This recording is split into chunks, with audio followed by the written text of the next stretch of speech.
Hello everyone, welcome to M K classes. स्वागत है आपका मेरे सेशन स्टडी वॉर में। तो इस सेशन में पिछली वीडियो में हम लोगों ने मैटर के बारे में इंट्रोडक्शन उसका पढ़ा था। मैंने उसका पार्ट 1 बना रखा है, उसका लिंक मैंने डिस्क्रिप्शन में दे दिया है। आप चाहें तो उसे भी चेक कर सकते हैं, जिससे आपको ये पार्ट ज़्यादा अच्छे से समझ में आए। तो जो हम लोगों ने पिछले पार्ट में पढ़ा था, पहले मैं उसका आपको शॉर्ट रिवीजन करके बता देता हूँ। देखिए, हम लोगों ने मैटर के बारे में पढ़ा था, इसके 3 स्टेट अपन ने पढ़े थे। देखिए, मैटर क्या होता है कि कोई भी ऐसी चीज़ जिसके अंदर कुछ भार हो और वो कुछ जगह घेरे, कुछ स्पेस घेरे, उसे अपन मैटर कहते हैं। यानी कि anything which occupies space and having mass is called matter.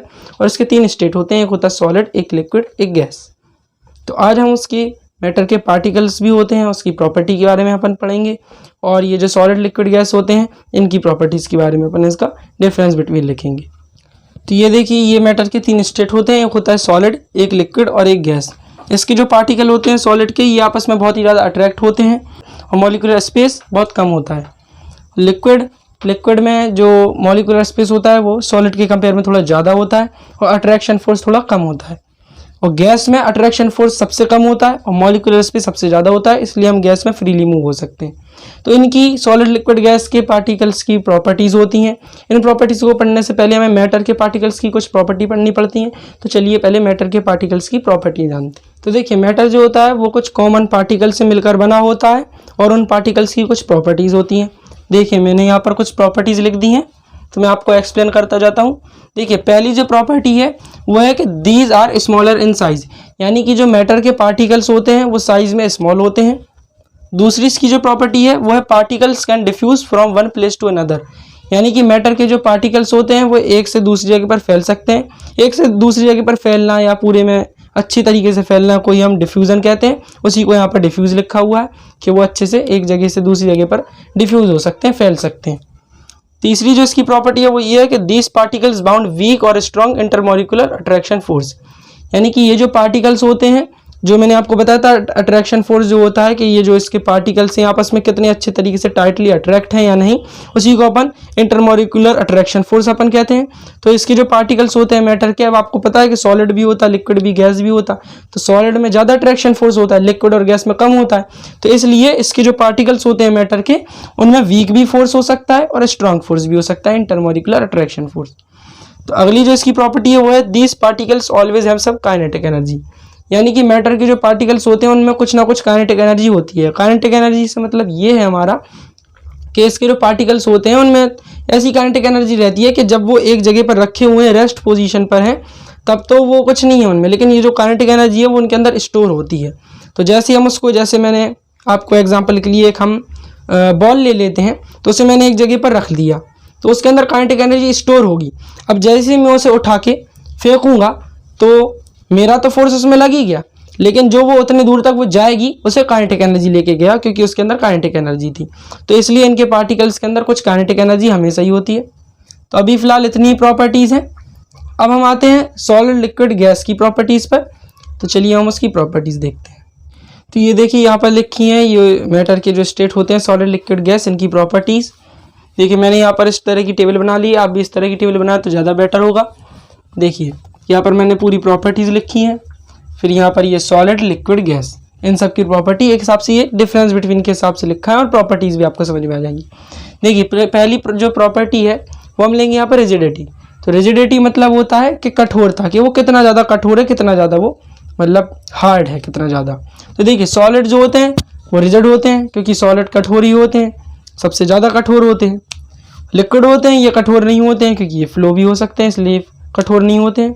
इनको अगर आप हाथ में ऐसे पकड़ेंगे भी तो ये आपको लगेगा नहीं कठोर, ये निकल जाएंगे आपके हाथ से कहीं से भी। और सॉलिड को अगर आप हाथ में पकड़ेंगे तो वो हाथ में ही रहेगा आपके, किसी भी सॉलिड चीज़ को। और गैस भी नॉन रिजिड होते हैं। अगर ये रिजिड होते तो फिर अपन लोग इतने फ्रीली मूव नहीं हो सकते, क्योंकि अगर गैस रिजिड होती तो अपन लोग के एटमॉस्फेयर में जो भरी हुई है गैस, तो वही अपने मतलब घल जाती है, अपने हाथ में लग जाती है अपनों को, इसलिए गैस भी रिजिड नहीं होती है, ये भी कठोर नहीं होती। अगली जो प्रॉपर्टी है वो हमारी कंप्रेसिबिलिटी। तो कंप्रेसिबिलिटी मतलब होता है कि कितना ज़्यादा वो कंप्रेस हो सकता है, कितना ज़्यादा दब सकता है। तो सॉलिड जो होते हैं वो इनकम्प्रेसिबल होते हैं, कंप्लीटली यानी टोटली वो इनकम्प्रेसिबल होते हैं। सॉलिड को बिल्कुल थोड़ा सा भी कंप्रेस नहीं किया जा सकता। जो लिक्विड होते हैं ये थोड़े ऑलमोस्ट इनकम्प्रेसिबल होते हैं, यानी कि इनको हल्का सा कर सकते हैं compress, as compare to solid इनको कर सकते हैं कंप्रेस, लेकिन ये भी लगभग ऑलमोस्ट इनकम्प्रेसिबल ही होते हैं। और गैस जो होते हैं वो हाईली कंप्रेसिबल होते हैं, यानी गैस सबसे ज़्यादा अपन कंप्रेस कर सकते हैं। इसलिए जैसे आप देख सकते हैं एलपीजी गैस सिलेंडर आता है, जिस गैस से हमारे घर पे मतलब कुकिंग होती है फूड की, तो उसमें जो गैस भरी होती है वो कंप्रेस्ड गैस भरी होती है, क्योंकि गैस हाईली कंप्रेसिबल होते हैं। अगली जो प्रॉपर्टी है वो है हमारी फ्लूइडिटी। फ्लूइडिटी मतलब होता है कि वो फ्लो हो सकते हैं या नहीं। तो देखिए सॉलिड फ्लो नहीं हो सकता है, सीधी सिंपल बात है, क्योंकि वो रिजिड है।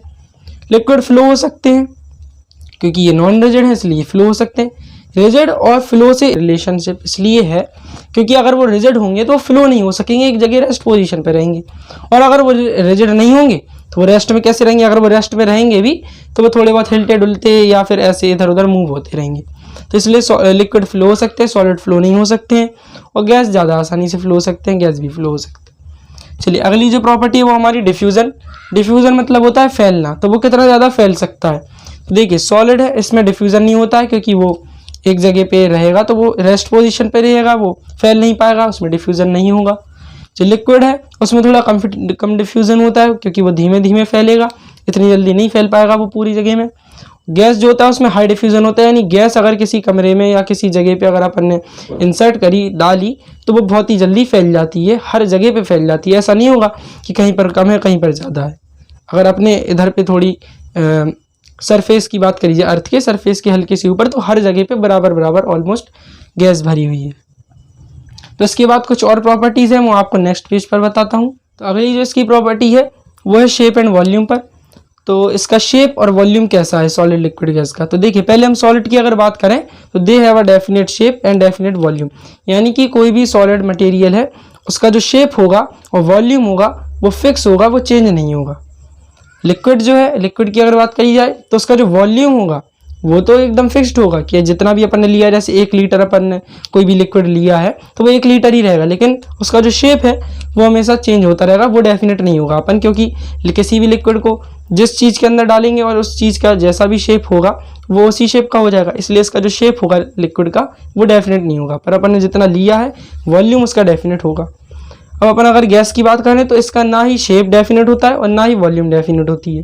देखिए शेप का तो समझ में आता है कि अपन जिसमें डालेंगे वो वैसे शेप की हो जाएगी, लेकिन वॉल्यूम से तो देखिए वॉल्यूम उसका इसलिए डेफिनेट नहीं है क्योंकि जैसे अपन ने मान लीजिए 1 लीटर ऑक्सीजन गैस ली, ऑक्सीजन भी गैस है, तो अगर अपन उसे खुले एटमॉस्फेयर में उसे छोड़ देंगे, अगर यहाँ पर अपन कहीं पे भी भर देंगे उसे कमरे में किसी भी रूम में या किसी भी जगह में, तो जो पहले से एटमॉस्फेयर में जो मौजूद है एयर पहले से ही, तो उसके साथ वो मिल जाएगी। तो जो उसका 1 लीटर अपन ने ऑक्सीजन ली थी तो वो 1 लीटर नहीं रहेगी, उसके साथ थोड़ा और मिक्स हो जाएगा या थोड़ी ऑक्सीजन चली जाएगी, ऐसे ही अंदर बाहर हो जाएगी वो ऑक्सीजन, इसलिए उसका जो वॉल्यूम होगा वो डेफिनेट नहीं होगा। हाँ अगर आप उसको पैक कर दें अच्छे से या कहीं ऐसी जगह पर आप ले जाएं जहाँ पर गैस लीक नहीं हो सके तो उसकी अलग बात हो जाती है, लेकिन जो वॉल्यूम होगा गैस का और शेप होगा वो डेफिनेट नहीं होगा, सीधी बात ये है। अगली जो इसकी प्रॉपर्टी है वो है काइनेटिक एनर्जी। तो काइनेटिक एनर्जी मतलब होता है कि इसके पार्टिकल्स में कितना मूवमेंट है, पार्टिकल मूवमेंट होने के लिए कितनी एनर्जी है।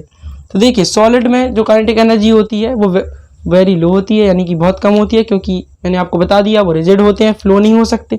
फ्लो नहीं होंगे तो वो एक जगह पर रेस्ट पोजीशन में रहेंगे, रेस्ट में होंगे तो उनके पार्टिकल्स में कोई मूवमेंट नहीं होगा, इसलिए काइनेटिक एनर्जी वेरी लो रहेगी। अगर अपन ही उसे मूव कर दें तो थोड़ी बहुत हो जाती है, इसलिए यहाँ पर वेरी लो, वरना होती ही नहीं है काइनेटिक एनर्जी। तो लिक्विड में थोड़ी मीडियम होती है क्योंकि वो फ्लो हो सकते हैं, तो थोड़ी बहुत तो फ्लो होते ही वो रहेंगे, तो इसलिए उसमें काइनेटिक एनर्जी मीडियम होगी क्योंकि पार्टिकल्स में मोशन रहेगा ही हमेशा।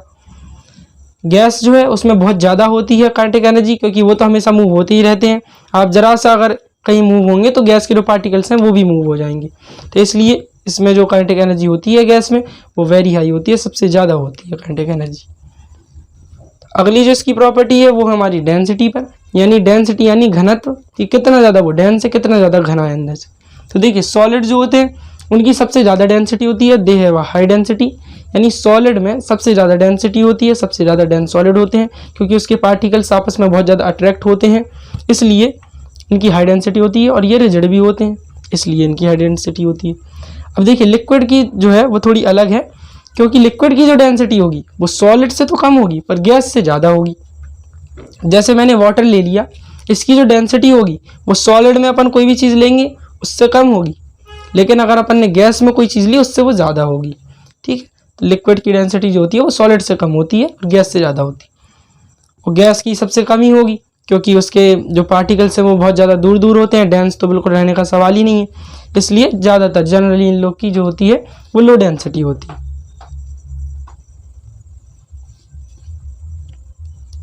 तो आज के लिए बस इतना ही, अब हम नेक्स्ट वीडियो में मिलेंगे।